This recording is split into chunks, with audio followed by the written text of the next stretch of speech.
Welcome back to an episode of Keeping Austin Queered. My name is Sky, and this is a podcast where we connect through colorful conversations. And today, I have the pleasure of welcoming to the stage Miss Celia Light.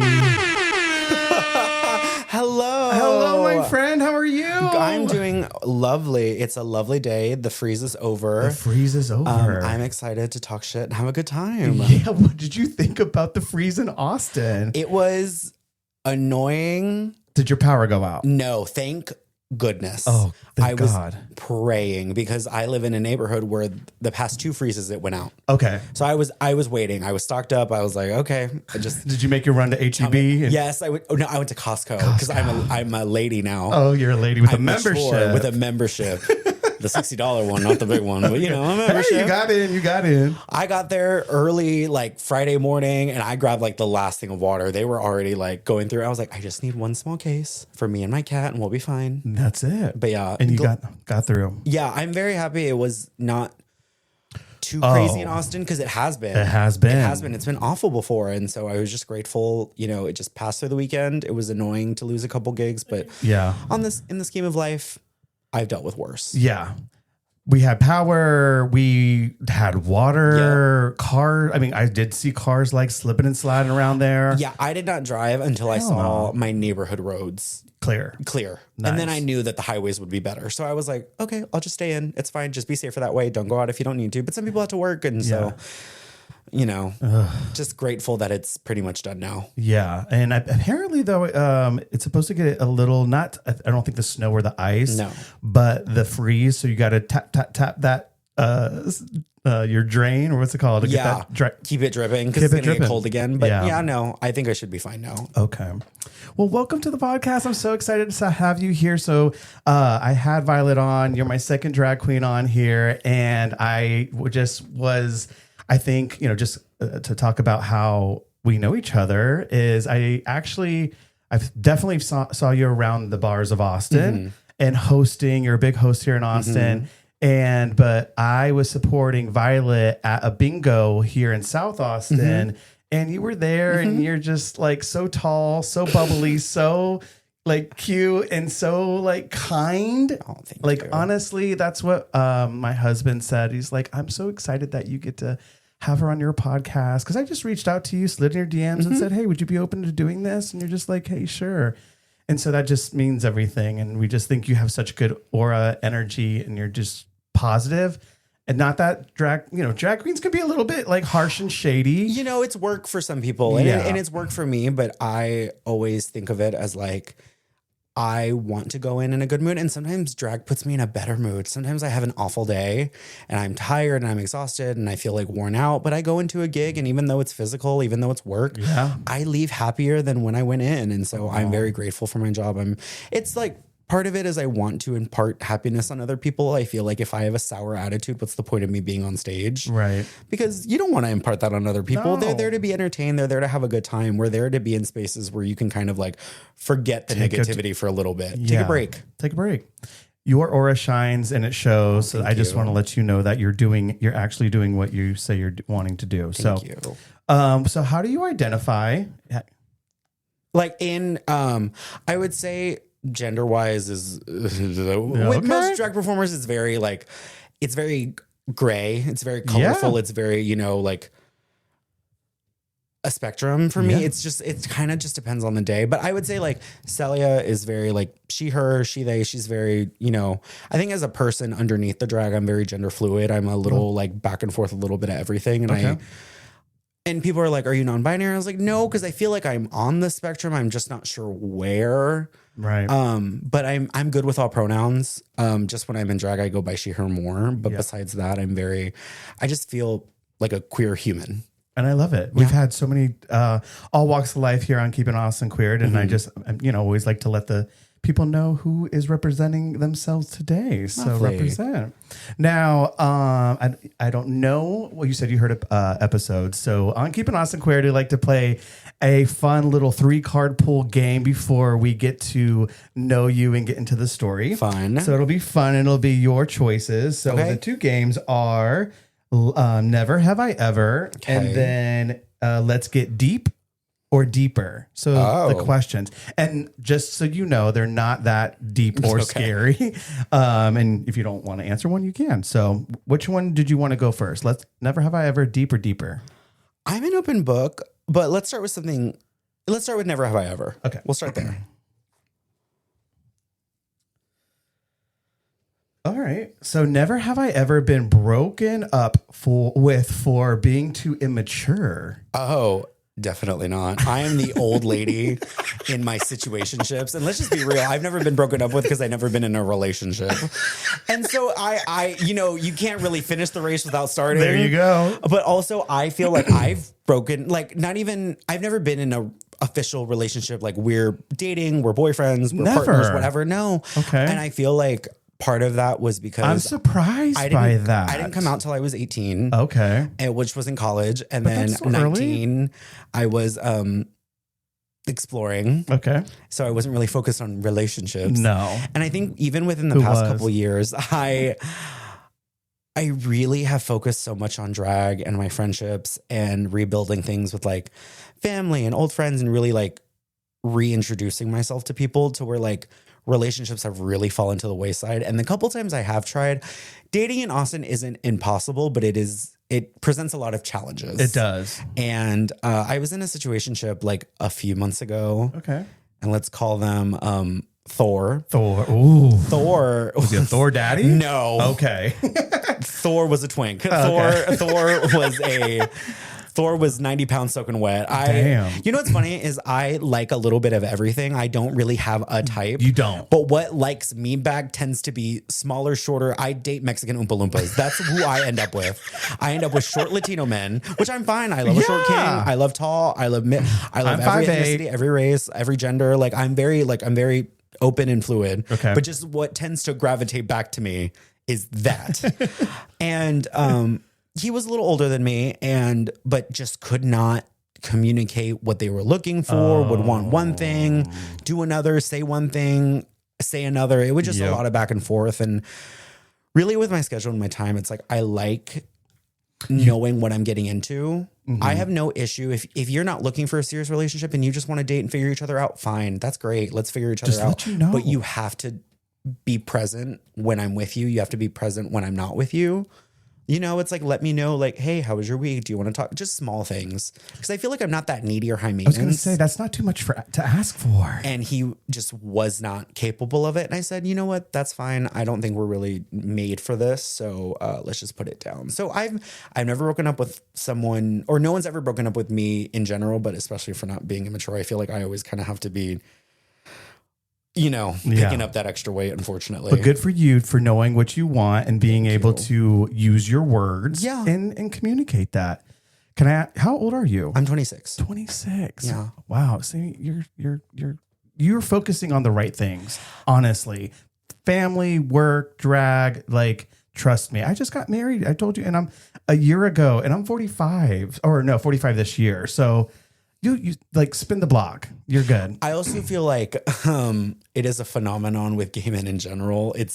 They love to settle down a little later in life. And I feel like it's when they're more serious. I feel there's something with like Peter Pan syndrome. Like, I'm going to live forever. I'm going to be young forever. And they just want to have fun and do whatever. And I don't want to be held down. Who knows if I'm going to stay in Austin? Bitch, shut up. I'll see you next week. I'll see you next week. Right. We'll be fine. It's also like, I in the long term of things, I date to marry. That is a mindset I have. But if you want to casually date just to get to know each other, just to see what this is, fine. But I at least need some sort of like consistent communication. Absolutely. And I don't mean every day. No. Don't mean every hour. No. But I mean regularly. It doesn't not need to be a week and a half before I hear from you, because then at that point I've forgotten. Or the ones that are like, "What are you doing? Are you okay? You're good." Like the hyper ones on community. You don't mind that? I haven't experienced it yet. Oh. You know what? You're like, what? I might try that. You know what? I've dealt with so many nonchalant motherfuckers. Give me someone chalant. Give me someone bugging me a little bit. Jesus. Well, let me know how that goes. Yeah. All right. So another. Which two cards would you want to pick? Deep, deeper, or another never have I ever? Let's go one more never have I ever, and then we'll go into deeper. Okay. Have I ever stole someone's holiday decorations off their lawn? No, that's stealing. No, that's wrong. Here's the thing: you only steal from corporations. You only steal from people it won't hurt. The pens and the notepads and the squeezy balls, the Nix liners. Yeah. I'm not going in someone's yard. That's awful. Like that's someone's personal Especially stuff. Today. You get shot. It's Texas. It's Texas. Stand your ground laws exist. I am not going into someone's yard and yanking their shit. Oh my God. Did you watch that documentary with the girl in Florida with the kids in the yard? Oh my gosh, on Netflix? No. It's sad. It sounds like weapons. But she basically like shot the kid through the door, or the mama. My God. Yeah, it was in my hometown in Florida. Awful. Terrible. So this is why you don't play. And we can go into a whole thing about gun laws and gun, but like I personally just don't fuck around with anything that's gonna could escalate in a way where I could see it being possible. Yeah. So I don't know who lives in that house. I don't know what dogs they have. I don't know what cats they have. Yeah. I don't know if they have an emu in their backyard. They're gonna sick on me because I want to steal, a big teddy bear that's inflatable. No.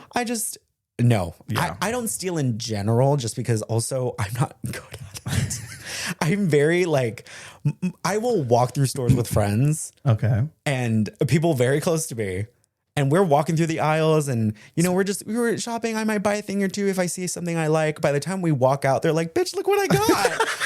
You're like, how'd you get that? Also, you didn't steal anything from me. That is so selfish. Rude. You don't grab me one thing. You grab yourself 10 things. Right. Rude. Damn. I would be way too it looked like a kid. It looked like two kids in a trench coat. I'd be so obvious just walking out.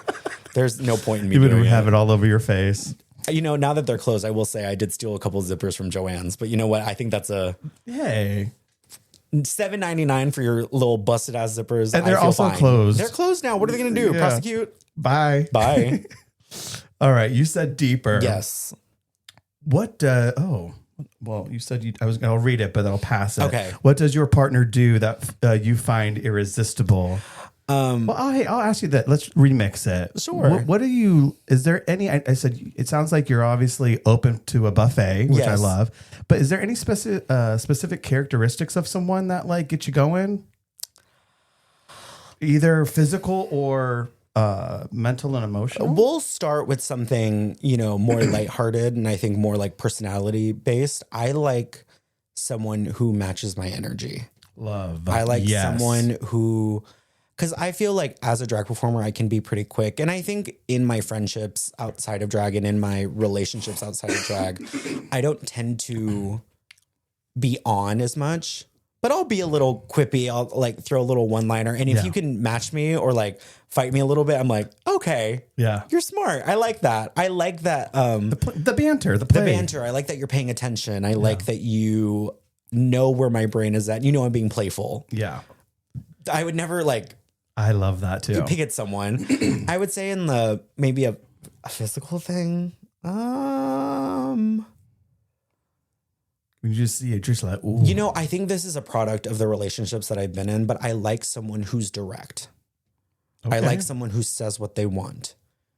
I like someone who's honest about how they're feeling. I want someone who's very just hey, you hurt me. Hey, I love you. Very or hey, I'm bored. Let's let's go somewhere. Yeah, let's or let's go do it. Yeah, just be direct, and that's all I want. Just because I feel like I've spent so much time in relationships, really fielding your emotions, fielding what you want, fielding what you want to do, and I'm not constantly, but it's been a product of some of my past where I'm pulling things out. Yeah. And I just don't want to have to work that hard to get what do you want for dinner? Ugh, things like that. I know. Annoying. Yeah. I am that person, by the way. I am direct and I am very just say what you want. Yeah. I can't do with the passive stuff. No. Well, I hope you will get what you want for sure. I'm also What's your sign, by the way? I'm a Cancer. You're a Cancer. I'll give you my big three. Cancer and Taurus. Oh, I'm a Taurus. See? They're like besties. So we understand each other very well. I am a Cancer sun. I'm a Capricorn moon. Okay. And I'm a Sagittarius rising. Got you. I think my moon and my sun make the most sense to me because having a Capricorn moon means you're very emotionally invested in your job, which means, but also with that, I have like a ban on like, I don't date other performers. I don't date bartenders. I don't date security. I don't date regulars. Not that I'm just anti-mixing business with pleasure. Absolutely. I would be the same way. I just don't want there to be any sort of crossover, any milieu, anything. And I've gotten close, and then I get the signs and I'm like, nope, back away. Gotta go. Back away. Don't do it. Yeah. No, Jason is a Capricorn as well, and we're compatible. Taurus and Capricorn and Taurus and Cancer. Yeah. But yeah, I just don't. I'm kind of like that way with work too. I'm just a boss in my work, and I don't like to play with my money and play with this. Life's too hard already. I ain't trying to blur lines. Exactly. You know. All right. Well, thanks for playing a little bit of get to know you better questions that were fun. Let's get into the story of the drag of it all. Lovely. So, okay, from the beginning, where are you from? Are you a unicorn that is here in Austin? No. Okay. I'm from Texas. You are? I was born and raised in a town in Denton, Texas called Louisville, which is a very, if you know it, you know. If you don't, you don't. It's a very traditional. It's a bigger town, but it's very traditional, and just very like, you know, football first and very just like fun. It's literally like I describe it. It's like a mini A&M. Oh, it gives that vibe very much where it's very, you know, school spirit, town spirit. It's great. And it was very like family friendly oriented. So I feel like it was a great place to grow up. I had a lot of fun. I love my hometown. Yeah. I just don't go back super often, only because the drive is annoying, but also. Yeah. How far is it from Austin? 3.5 hours. Okay. So it's not that bad. It's above Dallas. It's right at that point though. Yeah. Like any further. And I'm like, oh, I can't do it. I love visiting my family, but I only have very few friends back home that I would see very often. I think I maybe have like 2 or 3. Yeah. That I like still kind of talk to. Besides that, I feel like I've really transplanted my life here in Austin, and I came here for school. I went to UT. Hell yeah. I dropped out during COVID, which actually, it's funny. I dropped out right before COVID happened. Like right before COVID. Like right before it was hitting. I dropped out January of 2020. Okay. So I'm thinking, you know what? I need to take a break. I'm going to take a semester off. Famous last words. It's been about 13 semesters that I've taken off. It is now January 2026. It's literally been 6 years. And so I took a break because I was in a major that I chose just because it was like the thing to do. It was like, you go to college, you pick a major, you get a job, you do. And my parents sacrificed and they worked so hard and you need to go to school. And I was so unhappy. Yeah. Like I was depressed. I've never been depressed in my life, but I mean like laying in my bed for hours, blinds closed. Like I wouldn't go to classes. I wouldn't even go out to eat. I wasn't having fun. Like I was just laying. And so I was really miserable. And I was talking to teachers and really there was one professor I had. She was my English professor. This was like right before I dropped out. She was like, I don't think you need to be in school right now. And I'm not supposed to tell you that. Oh, wow. But she was like, you seem like you need to take care of some things. Oh. And I hope you're okay. But like, it just really doesn't seem like you want to be here. And she was absolutely right. I just wasn't. Were you just not feeling the vibe of? No. And I was doing good in school for a while. Clearly. You were got accepted there. That's I did great in high school. But there's something about like, you know, a lot of kids from my generation, the gifted and talented thing where it was like you were propped up so much. Yep. And then you go into college and it's such, you are now little fish in a big pond. Mm-hmm. And you just start hustling and going. And I just was not. Also, I was in a major that I had no passion for. None. What was it? It was a new major. It was international relations and global studies. Okay. It was in the College of Liberal Arts. And it was it was also during the first Trump administration. And half those classes were debate classes. And I was just getting bogged down by, you're an idiot. No, he's an idiot. Da, da, da, da, da. And back and forth. And I was like, oh, I hate this because everyone wanted to work for the UN. And everyone wanted to go into the Peace Corps. Right. And I was like, I don't want to do either of those. Like, I didn't even know what I was going to do with my life. So after a few years and I was going further and further, I was like, what am I doing? And then my grades started to drop just because I stopped burning up money, and I was burning, and so I had to stop. Good for you. It was the right decision. Knowing what, it was hard. It definitely created a drift between me and my parents for a while. Yeah, they definitely. I mean, to have their Texas kid go to UT, and I'm sure they're UT fans. Were also, my sister went to A&M. So it was like A&M versus UT. They made it was a thing. They had like posters in the house. It was so like, it really crushed graduation and amped up and acceptance and moving on. Yeah, the whole thing. And I knew if I continue in this path, I will not be okay. So I just bit the bullet and I was like, I'm not going to be in school. And I talked to my parents. And of course, they're like, what's going on with you? And I was on the phone with my dad. And this was like beginning of my junior year. And was coming out harder or was this? No, it happened at the same time. Oh my God. I remember I was also in drag when this happened on my way to a Valentine's Day party that my drag daughter was hosting, which by the way was like a house party. It was at her house and we were just, this was also in the phase of like, we were just having fun of course. And we were getting in drag and just being stupid. Yeah. There was no money being thrown around. So I get the call from my dad and he's like, why didn't you register for classes? And I was like, 'cause I dropped out. And he's like, no, you didn't. I was like, yes, I did. And it turned And by the way, I'm gay? Well, what happened was he was like, well, what's going on with you? Like, it was almost like he was pushing. But then when I said, like, also I'm gay, he was like, no, you're not.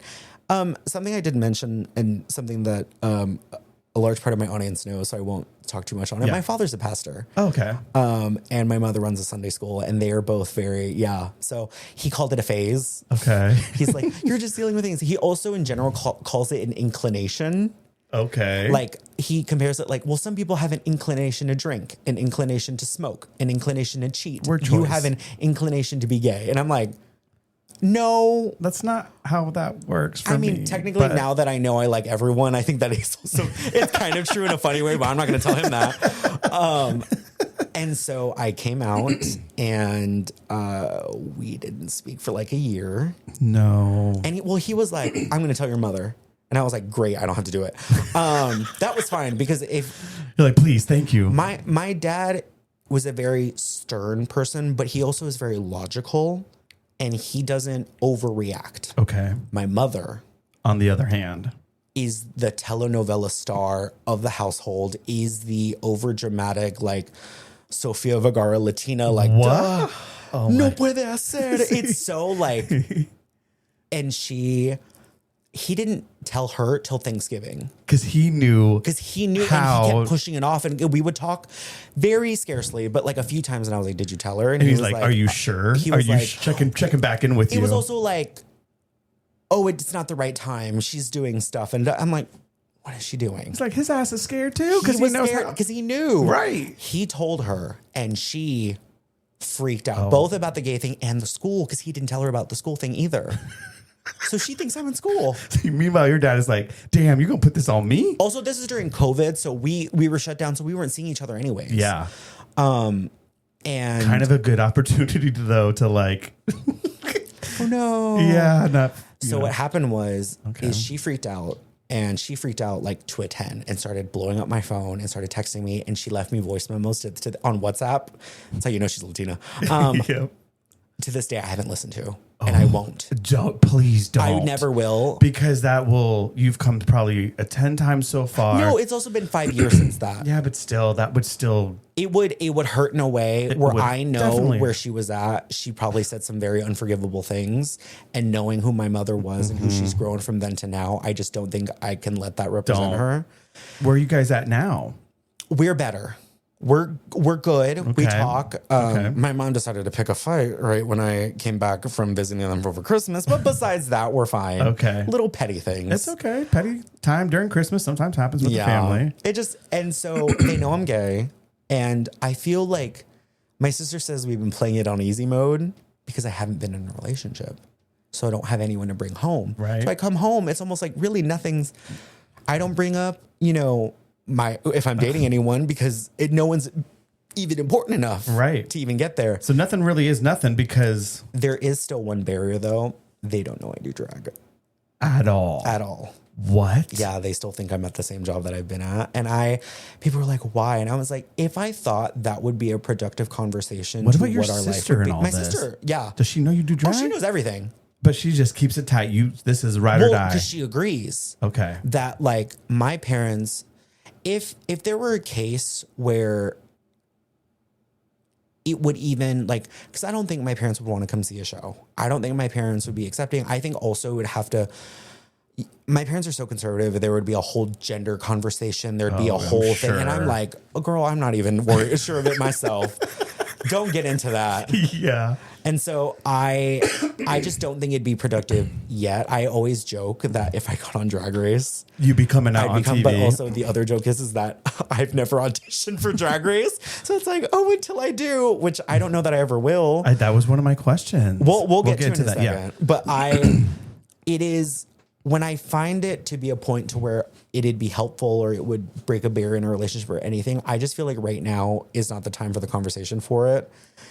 And honestly, I just don't think they'd be excited or whatever, which I know some people would be like, that's heartbreaking. And be like, no, this is for me. Yeah. I do drag for me. I was just going to say, like, I'm proud of you for protecting your peace. I'm proud of you for knowing your family and the situation and the energy of it all. It's like you're doing it as you're figuring it out. Like, why be messy just to be messy? Right. There have been times where we're arguing and I'm like, ooh, I just want to throw this out to be messy. But I'm like, no, I'm not going to.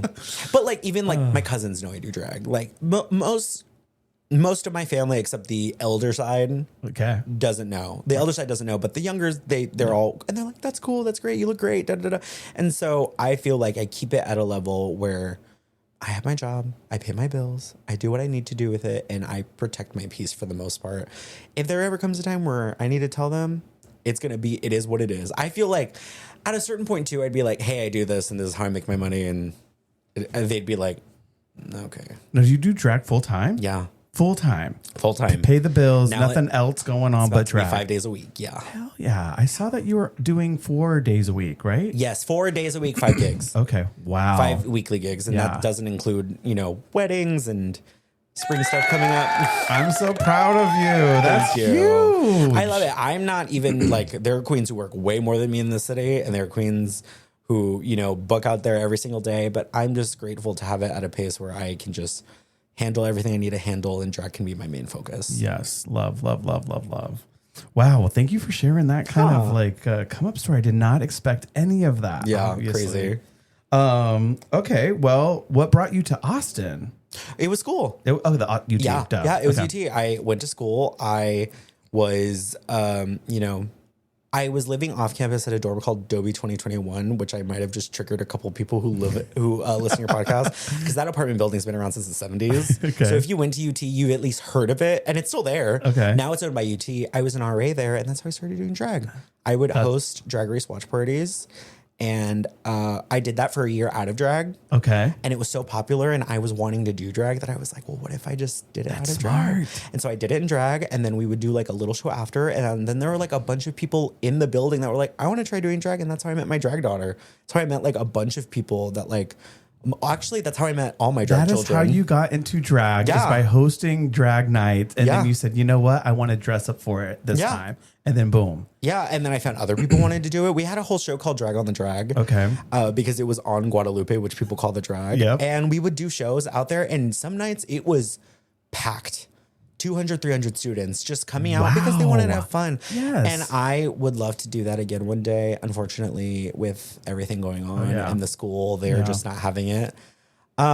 But it was the right time will come. The right time will come. And it was a very special time. And it was a very special thing we got to be a part of. So I'm very grateful for that time in my life. Awesome. That's so cool. Now, you mentioned drag daughters. Yes. And do you where are you at in the family? So I have 3 drag children. So you're the mother. I'm the mother. Okay. We'll get into mine in a moment. I have Harlow, who was my first, and I met her literally after like 2-3 months of doing drag, and she was like, will you be my drag mother? And I was like, no, and it wasn't because I didn't like her. It was because I had no knowledge. Yeah. I was figuring this all out at the same time. And so we figured out drag pretty much together. Aww. And after 6 months, she was like, now will you be my mom? And I was like, Sure. Oh and my gosh, I love that. Been attached at the hip. She's on my cast with me at Whipped. We do TDRL together sometimes. She has her own shows. She hosts the Drag Race viewing parties at Oil Carrying the Pans. light. I love it. And none of them have taken my last name, but it's fine. Oh, I was going to ask. Fine. That's okay. And then Ryan came after, and Ryan is actually Harlow's child, but I kind of helped raise her. So she's my grandchild daughter. She's also on cast with me at Whipped. She's on the cast of the Best Drag Show ever too. Then I have Iggy Bank, who comes from the Valley. They're actually all from the Valley. Okay. And they came into Austin for school, and Ryan's the only one who graduated. And you go, girl. Yeah, it's a dropout thing. It's a generational thing. Dropout drag. Yeah. Oh my God. This is the Dropout Drag podcast. I just thought of a photo shoot. Okay. Yes. And Iggy came last, and Iggy, her name's Iggy Bank, and she is like the host of Gamer Nights. She does a bunch of shows around Austin, and yeah, that's how I have the three of them. And they're great and beautiful. Awesome. And we're like a little unit, and it's just the four of us. And I had a drag mother. She was lovely. Okay. She taught me how to sew. All right. The problem was her reputation in the city was a little shaky. Okay. Because she had a very strong personality and had her opinions and was a little messy. And at a certain point, I was like, hey, if you're going to be my drag mother, why am I worrying about you more than my children? Yeah. So... And also that light carries to you too. Yeah. They were also in a place where I don't think drag was healthy for them. I think right now they're just living their best life, and they're not really even doing drag right now. And it was just, I'm just gonna go do this over here. I'm still always here for you if you need it. And we've kind of drifted apart, but no negativity and no bad blood. But since then, I've just been very much my own unit, and then I have my kids, who I love very much. Keep it cute, keep it fun, keep it easy. Cute. Well, so is it fair to say that I was going to ask you who/what inspired you to do drag? I would say RuPaul's Drag Race. Absolutely. And is there any like icons from stars or anything? Okay. Absolutely. So I was introduced through like pretty much every mainstream drag queen right now, except for the more old school girls. Through Drag Race, and I loved it so much. And I remember the first season that I really watched was All Stars 2, which is crazy because then I had to like backtrack and watch all these. I was like, what is this? What is this? And when I found it, it felt like the thing. I was like, oh, this is what I want. That's great. Because awesome. When I was growing up, it's like I never, when I watched WWE, I never cared about the men, which is funny because I was gay, but I cared about like the women's storylines. I was watching Trish Stratus and Mickey James and the look. And I loved that what I loved was strong women. Mm-hmm. I loved powerful femininity. I loved superheroes, but I liked Wonder Woman, Starfire, Supergirl, Batgirl. I wanted... the baddies. Yeah, the baddies is I wanted strong female. Even that carries over into the music that I love to listen to. I love rap, but I love female rap. I love pop, but I love female pop. I love watching strong, beautiful women just like with all this talent, exerting all this energy and just really going out there. So, and my name comes from Celia Cruz. Tell me the Celia Light, baby. It is hilarious. I got there by accident. Tell us tell me the story. I love Celia Cruz, and in my house, especially my parents, as conservative as they were, my music taste was very built off of like my family. So I knew about some pop divas through my sister, but my mom and my dad mainly listened to Spanish gospel music and salsa artists, and they love Celia Cruz and they like Selena, and but Celia Cruz was like the big one in the house, and that's the one we played at every family party, and I loved her so much. I thought she was so beautiful and so glamorous, and I loved her voice.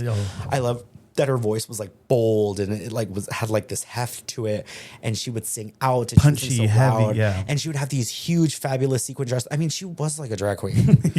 And so I wanted my name to be Celia Luz. Okay. Luz, which is light in Spanish.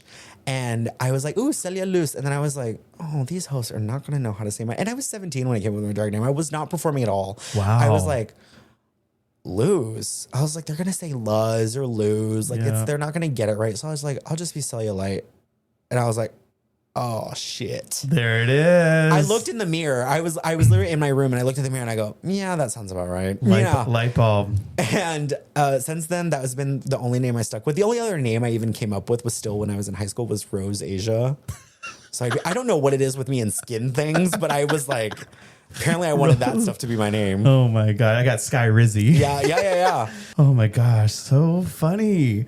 All right. Now, if drag had a warning label, if your drag had a warning label, what would it say? If my drag had a warning label or if drag had a warning label? No, if your drag had a warning label. If my drag had a warning label, it said, what would it say? This bitch is loud.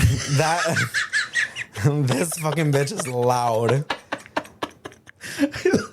And I will invade your personal space. I'm so sorry. No megaphone needed. No megaphone needed. And by personal space, I mean I will gracefully pick up one of my stuffed titties and just bounce it on your head for a second. Nothing inappropriate. Won't get in your lap. No touching of real genitals. Nothing like that.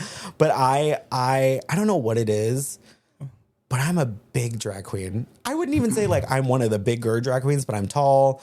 My name's Celia Light. I'm not exactly. You got to shake around. Yeah, I'm not exactly petite. I'm big mama, and so even when I walk around, like I'll spin in a dress and I'll knock over someone's drink, and I'm like, sorry, whoopsie, whoops. Well, isn't that how we want our drags? I'm sorry, I want my drag big, loud, moving and grooving and bumping and shaking. And I feel like there is a drag performer for every type of audience member. There is someone who wants, the Georgeses, the tiny, petite, beautiful, just stunning, covered in highlighter, just oil and glistening, and they shake their real ass. That's pretty much all my kids. And sometimes they want the creature, the monster. They want the one that's going to come out and spill blood. They want the old school girl who it may be a little rough around the edges, but has personality for days. And sometimes they want the flipping queen. Yeah. They want there is a drag comedy performer queen for everyone. Yeah. And so whenever someone is like I'm on a cast show called The Best Drag Show Ever, and that's every Saturday. And when people come out and they're like, Eva, you're my favorite. Ritzy, you're my favorite. Lori, Ryan, Riot, whoever, you're my favorite. That never hurts my feelings. Oh, yeah. Because I know that you're getting your type of drag in our show. Mm-hmm. And that makes me happy. I'm happy that there's someone you really connected with during this program. Even if it's not me. Even if I was your filler, if I was your smoke break, if I was the one you just kikied with for a second, that's fine. I want you to enjoy yourself. The whole thing. I'm an entertainer. I'm not a performer. Yep. My main goal is to make the audience feel something, whether I want them to be happy or let out some emotion or whatever. I just want you to have a good time. That's why you're here. That's why I'm here. Let's have a good time together. I don't have to be your favorite. Love that. I wish. No, that's very well said. I was going to say, I wish kind of more people felt that way. All right. Describe your drag persona in 3 words and your real life self in 3 different ones. Okay. Celia is loud, sparkly. Ooh.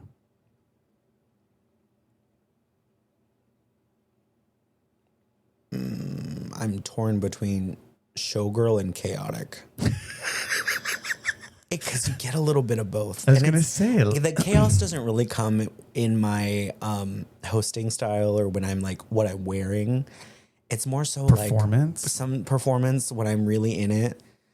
And people will know this if they've seen me enough. Wepa by Gloria Estefan is the one. They put coke in that fucking song. They put something illegal in that song. Because there's something within me when music plays, I have to move to the BPM. I have to move. So as much as that song is go, go, go, I have to go. I cannot walk around to that song. My body will not let me.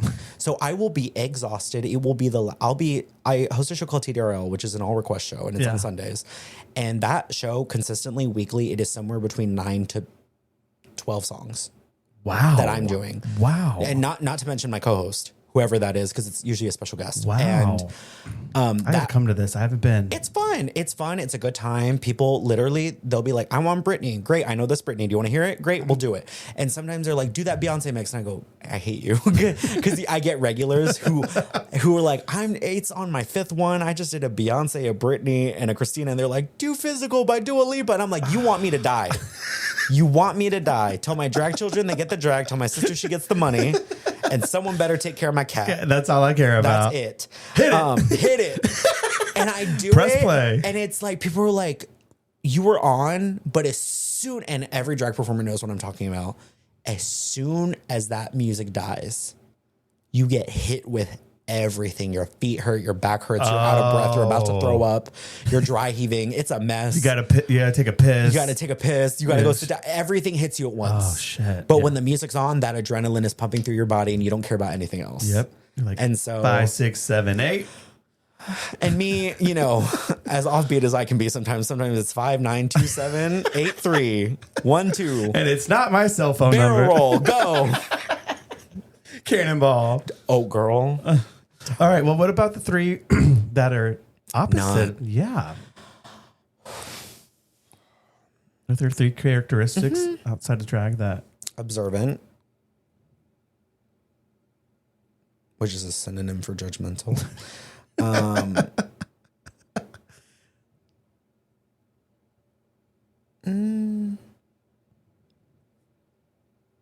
To myself, or like whatever that reclusive. Okay. And cerebral is the only other word I can think of that's an umbrella term for, so like I'm always kind of like thinking. I feel like I'm very much going. I feel like when I'm in drag, my physical is what's going, and so my body is what's going more. And I feel like when I'm out of drag, my mind is what's going. Honestly, always. Like 3 different types of opposites of that. Your mind's going. You want to be reclusive to yourself. Yeah, I mean that makes sense. All right, okay. Heels or wigs? Which one has betrayed you more?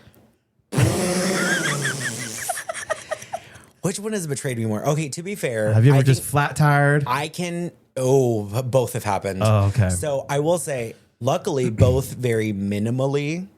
Very grateful to. I think I've only lost a wig once or twice. Dang. I've had it slip. Okay. But I'm like, nope, you're not. Nope. Not tonight. I will say, I think one time was during a TDRL and I was just, watch out. Oh no. Woo. And I was so mad. I grabbed the wig. I grabbed the extra tape that I keep in my suitcase. I wrapped my head 1,000,000 times, grabbed 1,000,000 bobby pins and just stuck it in. And then I did whip my hair right after. Just to prove I am capable of keeping this wig on. And I was, I look like one of those girls out of Miami. Yeah. And so luckily that hasn't happened too much. I've had heels break on me.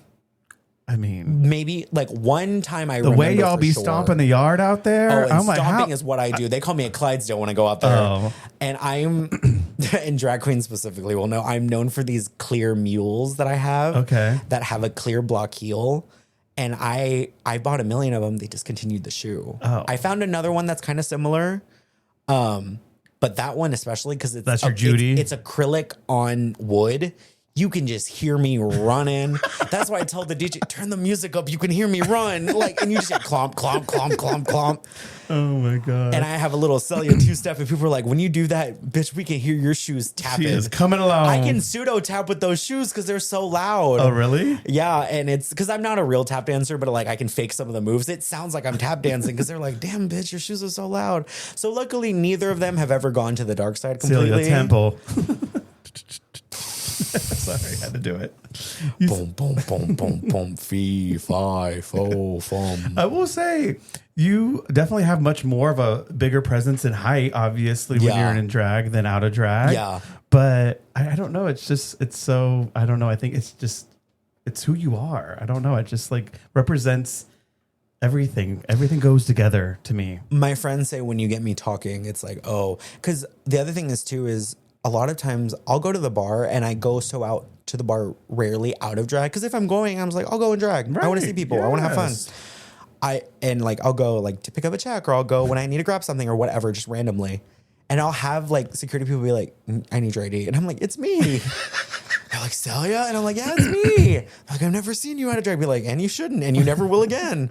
I'm here to get my check. I'm here to get my check and leave. I do not want people making the connection of what I look like. No, I'm good. Thank you so much. Bye. But I'm very, you know, I like my outward persona to be available to people. And when I'm not in that persona, I just kind of want to fly under the radar. And so, but people always say they recognize my voice when I get to talking and whatever. They're like, oh, there's Celia. She's here. All right. Next question. What is the hardest misconception people have about drag performers in general? What would you say?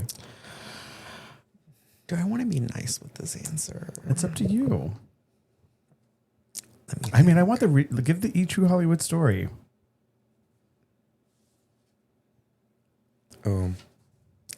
I'll tell the nice one and then I'll be bitchy with my second answer. Okay. I think the biggest misconception is that I mean, you're sticking up for your livelihood. A common one is that we all know each other. So all drag queens know each other? No. Oh, that's the is that we all know each other. Right. Sometimes this drag performer's been doing drag for 6 months and they've only performed at one bar and I'm over here and they're over there. And sometimes drag performers can have a plethora of a career. Yeah. Shows, reigns, titles, big opportunities. But I've never heard of them.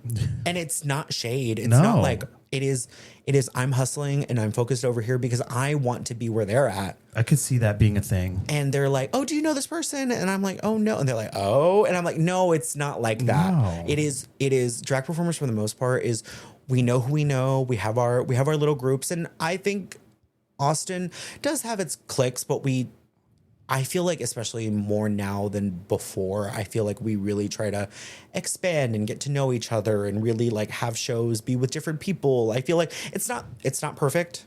It's not maybe where I think it should be. But it's not an intentional read. Like, no, oh, I don't know her. Like, I don't know her. No, I don't know. It is not a J-Lo Mariah thing. It is, I don't know her. I just don't know her. I've never met her. I never talked to her. I'm sure she's lovely. I'm sure she does great drag. I just don't know her.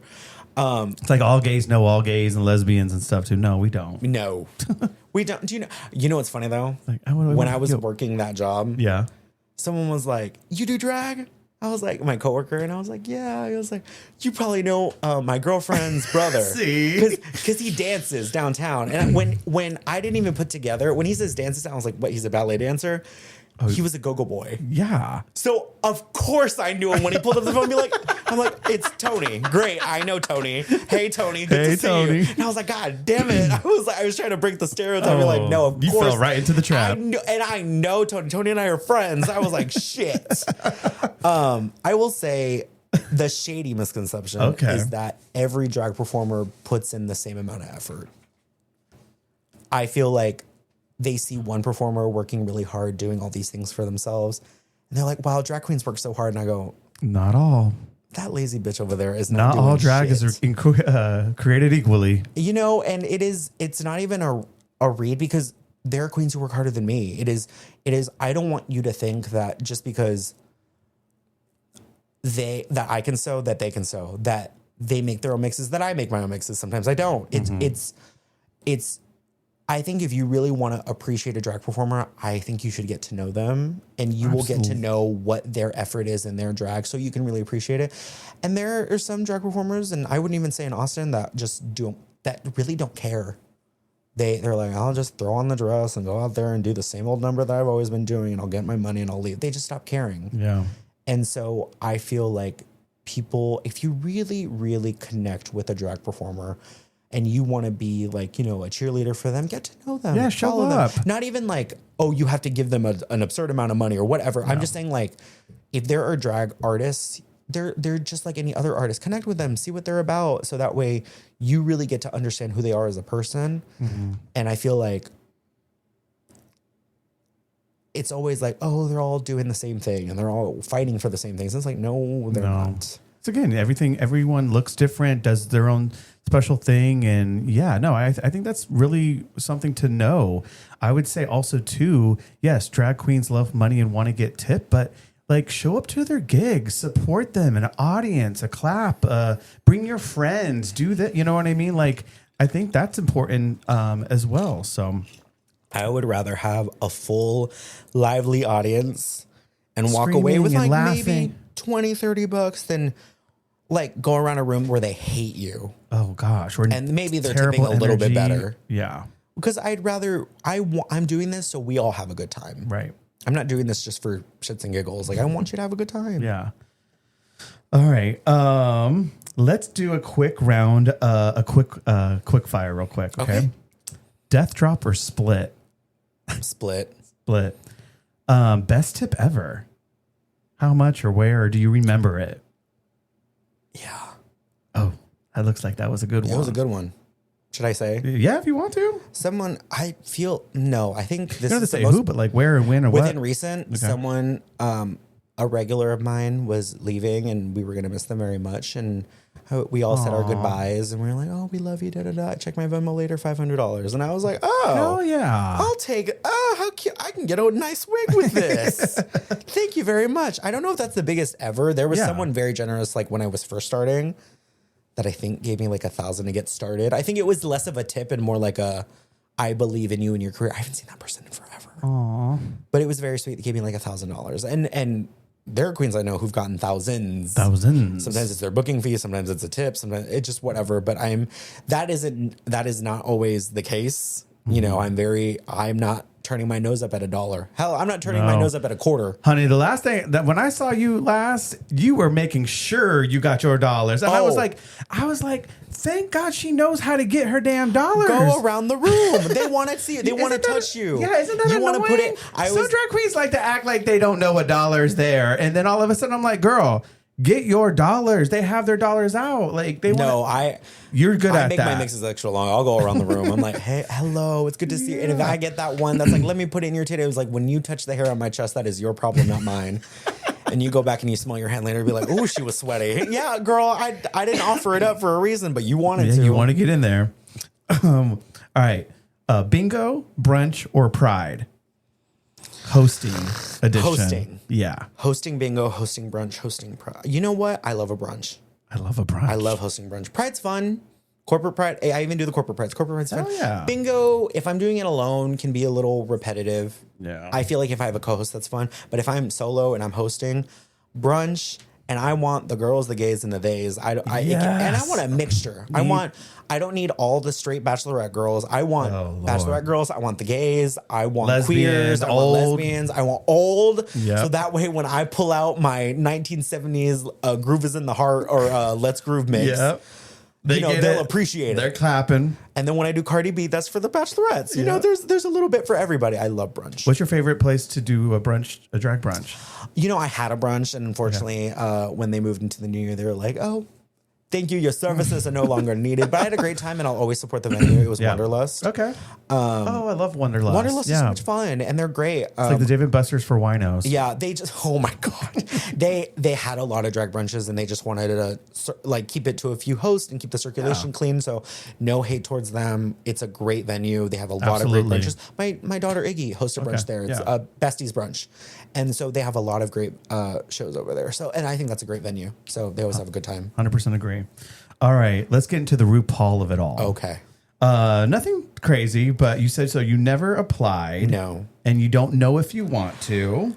It is every girl who auditions for drag, I tip my wig to, because they're like, it is an arduous process. And as the years have gone on, it's harder. Only gotten harder because they do want the best of the best. And I heard it's expensive. It's expensive because they want you to do looks that when you submit your Drag Race tapes, and if anyone, this is by word of mouth, but through other queens, you have to submit looks that you have not posted.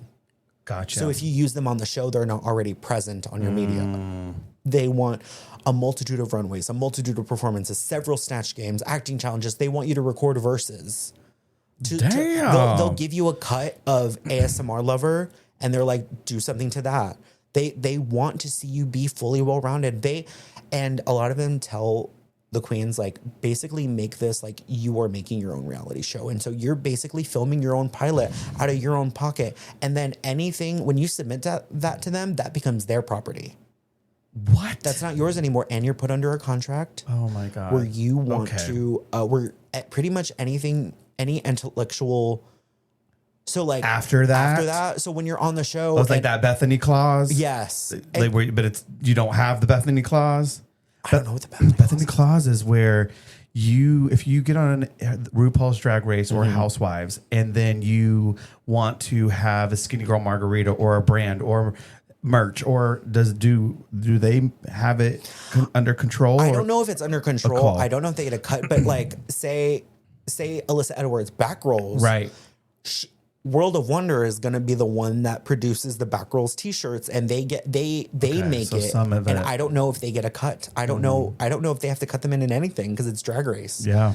And they're making you, which in a way they are, and it's a lot of back and forth. The main reason why I don't audition and why that career is, I haven't found a path for myself yet, is because I'm such a homebody. I like to be here. Like I want to watch RuPaul. I love RuPaul's Drag Race. Yeah, I love it. And lately, I've on my Prime TV. There's like a channel where it's just RuPaul's Drag Race. I keep that on in the background. I've clocked every season. There's something so healing about those early seasons where they just don't give a fuck. And Michelle was nasty though, and Merle Ginsburg didn't give a fuck. You know, no one cared that she was there. Santino was just saying shit. This isn't fashion. Yes, it is fashion. You look like a couch. And I was like, well, bitch, you don't look that much better. When I saw Cardi B this season, though. Oh, my God. I love Cardi B. She was an I love rap. Oh, I do, too. Yeah. A class judge because she just didn't care and was just honest and was like, I think this is ugly. I think it's important that how to sell things because when you're standing there, I don't like it. And so it's good. If she came back every season, I would not be mad. LaRoche kind of ate him up. This past one. Oh, I'm about to sneeze. No, you're good. God bless you. Oh, she sneezes like a little I try. lady. I try because I have my mother sneezing, so I try to. Yeah, where you can hear it across the house. I like a stern judge just because it means they're paying attention and they care, which is why. Well, baby, what the real quick is just like after all of what you said, and these girls still showing up like that. If you did everything that you just said they had to do, like, and you can't. Well, that's the other thing too. Is and you put in so much effort to even get there, and then sometimes you get there and you're not received the way you want to be received. Yeah. You know, if I went in, I would hope that they see my personality and that they like me and they think I'm funny and that I'm pretty on the runway. But I don't know if that's true, and I might get there and they're like, "You need to fix this." That was Kenya. This is Kenya this season. She was kind of like thinking that, and sometimes. Because she has such a great personality, she can sew. But and that's the thing is I can sew too. But you know, what if I get there and they're like, "This isn't good enough," and this isn't, and I'm like, "Oh no!" Like I maybe overestimated my skills, or I don't. And I'm not really even scared of that. It's the path after is a lot of them travel for work, and they're on big tours around the world. You don't know Some if of them you are in want Drag that Race life.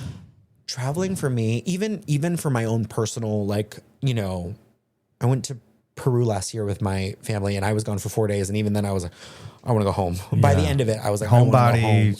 I'm a homebody, so it's, and I like being able to connect with people consistently. I like having a crowd. I like having a place to go to that, you know, I like having a home bar. I like knowing the bartender's name. You like a routine.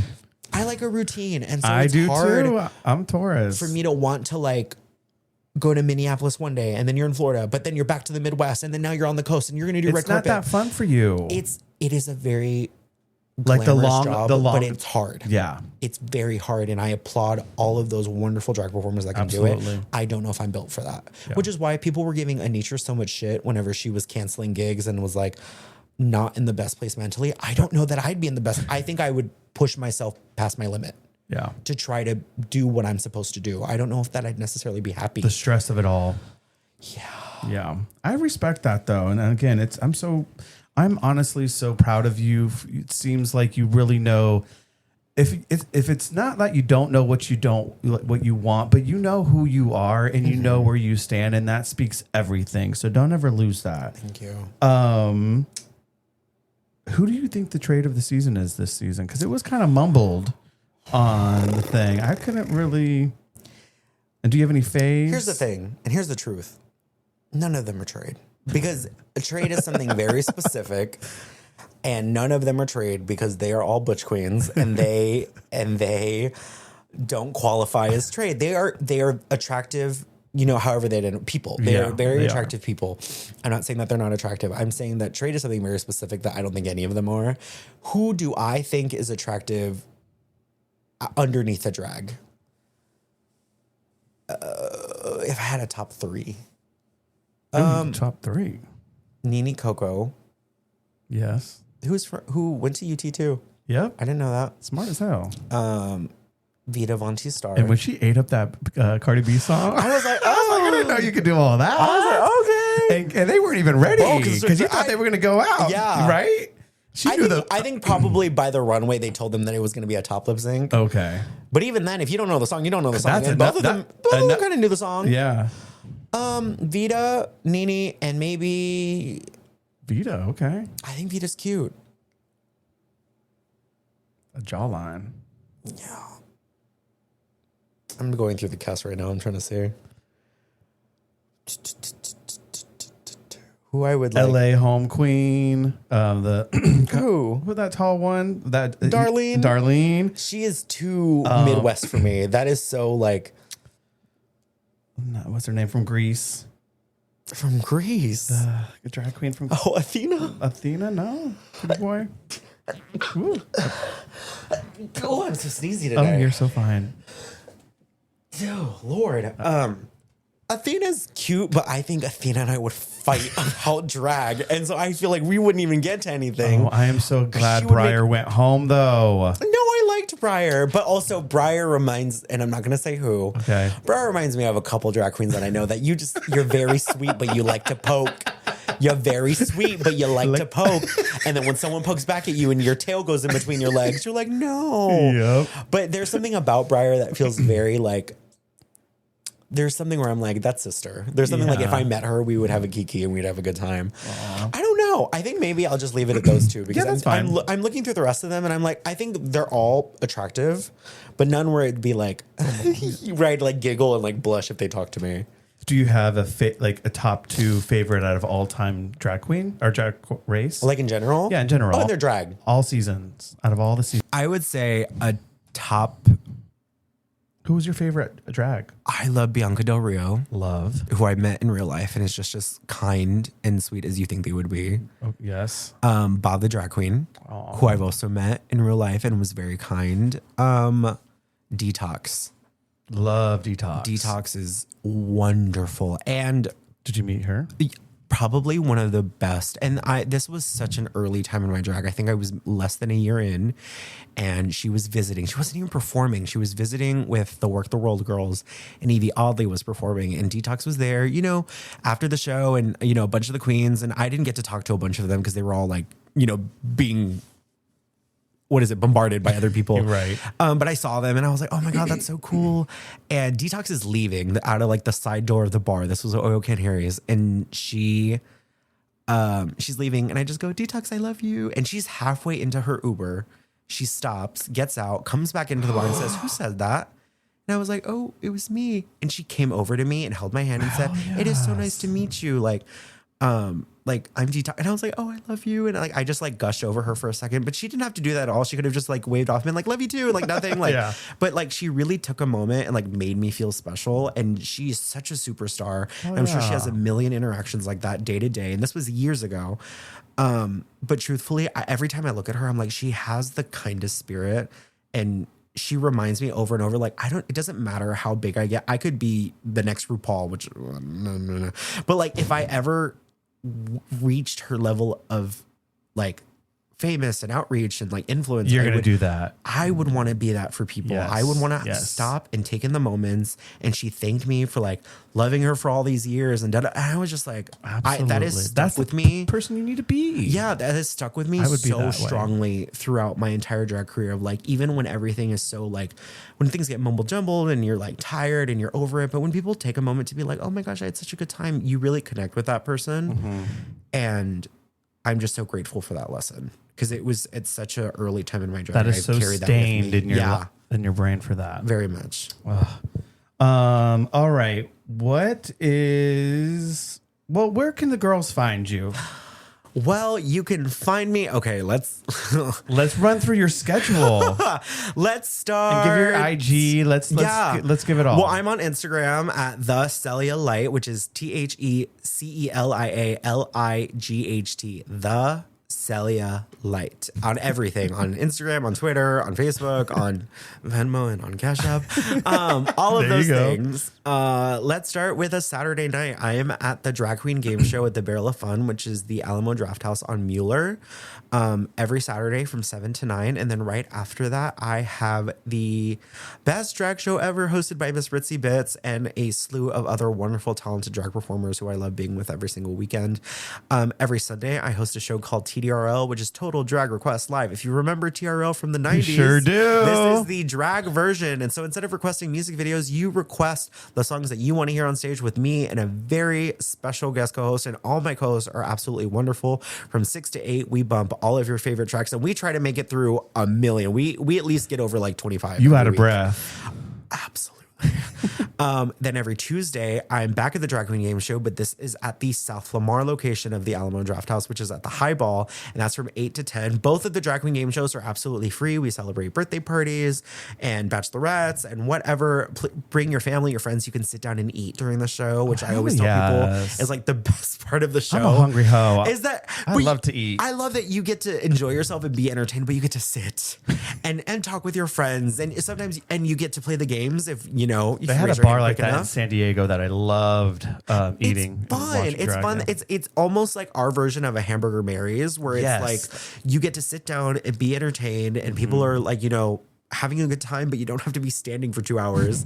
And then a show that I love very much that I hosted from 2022 to 2024 is making its return. It is called Whipped. It is going to be on Thursdays with two of my wonderful cast members. I have Harlow and Ryan, and we are going to be putting on the trio show for our lives. We're going to have group numbers. We're going to have games. We're going to spank people for their birthdays. It's going to be so much fun. This is a show that was so like...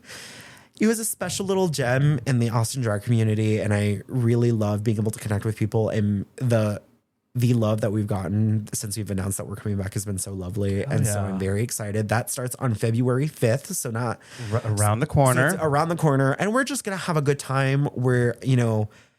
We're coming in and we're going to see how it goes, and we're going to have a good time. And after some time, we're going to start inviting other drag performers and just having a good time and making it a really fun community space again. So we're happy to be back, and that'll be every Thursday at 9 p.m. So right now, those are all my regular gigs. If you want me to do more, hell, I've never said no to a paycheck.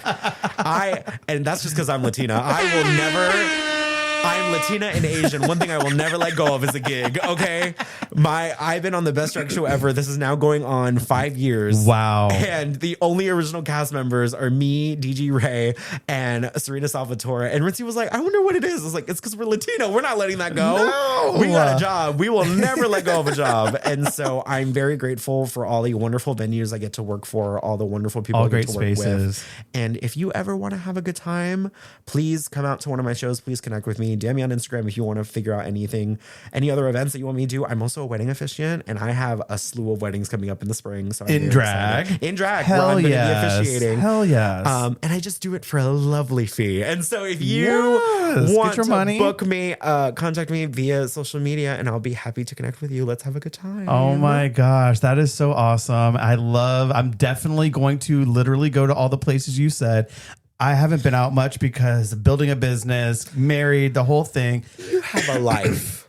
But you know, the world is a little bit rough. It's a little bit scary right now. If you want to break free, clear your mind, enjoy a drink, enjoy a mocktail, eat a chicken wing, and just dance and be amongst some good vibes and energy, then this is, sounds like the spot to go. I want to ask you one more thing. Yes. What would be your, keep it Austin Court. I do a yes queen and a girl bye. Girl bye. What is and it could be anything that you're just like, this is my yes queen right now. And this is my girl bye. Okay. My yes queen is focusing, figuring out what you want to do with your drag and going for it. Have no inhibitions. It does not have to be perfect. Just putting in the effort behind the drag that makes you happy. That is why I've been in this game. And so many girls that I know, they get burnt out and they're like, girl, you're not going to be saying that about drag in a couple of years. It's this, it's that, it's this, whatever. But honestly, if you find inspiration in music, in movies, in people, in your surroundings, and the things you want to change, use that and make the drag that you want to do work for you and have a good time with it. I really just want to see everyone's dreams come true. Aww. Use drag as a method to make you happy, because it really can, and I'm so grateful for it. My girl bi is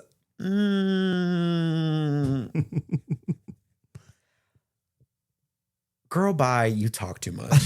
And I'm saying that, and girl bi, sometimes I need to shut the fuck up. You know, it just learn to listen to others. And sometimes every conversation needs to be a back and forth, and you need to be very aware of your surroundings. And I just want people to be more empathetic. And I think where that starts is learning when to shut up. Yeah. Learning when that you don't need to be another one of the million voices. Sometimes you have to be the one helping someone else get their message out by, you know, bolstering them. And sometimes by listening to people, and sometimes by really figuring out, like, you know, I'm in a very specific community. I'm in a very specific place. I have a very specific amount of privilege. Like, how can I, you know, use that to help someone else? And so I just encourage everyone during this like crazy time too. And I say this all the time, where it's like, if I had a funny, quippy, easy, you know, way to talk about all this and be lighthearted and, you know, it, you know, be wonderful, I would say it, but I truly don't. I can only offer places where you can feel listened to. I can only offer a place where you can feel safe. I can only offer, you know, someone who will be empathetic to what you can hear, and then we can figure something out together. Show up for people, listen to people. Sometimes you have to be uncomfortable sometimes in order to help others, you know, find where they need to go. This life isn't easy. Nope. What's going on right now isn't easy. Nope. And so I feel like if we all take a moment to step out of ourselves and not be so like self-involved, ego, but even just being like too much in your head, like sometimes taking a moment to step away from that and really just be like, all right, what can I do? What can I do? What can I do? What can I listen for? How can I put yourself aside for a sec and just see where you can meet people halfway? Yep. That is what I want for this year. And so girl bye by talking too much. Oh my gosh. And so with me, Celia Light, shut the fuck up. No, you are such an inspiration. I am so happy that you are a drag queen here in Austin. You are doing very, very big things. You will continue. I think you have such a voice that people need to hear. And a lot of things, I wouldn't shut you the fuck up. You have a lot of great things to say. So keep on talking. And I thank you so much. You have such a bright light. Continue to shine. And go check her out in the streets, y'all. Girl, because that's where I'll be, running around. And in the gigs. Yeah, in the gigs. Thank you all so much for joining us today. I had such a lovely time. Thank you for inviting me to be here, Sky. I have had such a wonderful time. Thank you. And I even got halfway through my question. There were so many other good ones, but we're out of time. But that's it, you guys. Have a great day. And don't forget to keep Austin queered.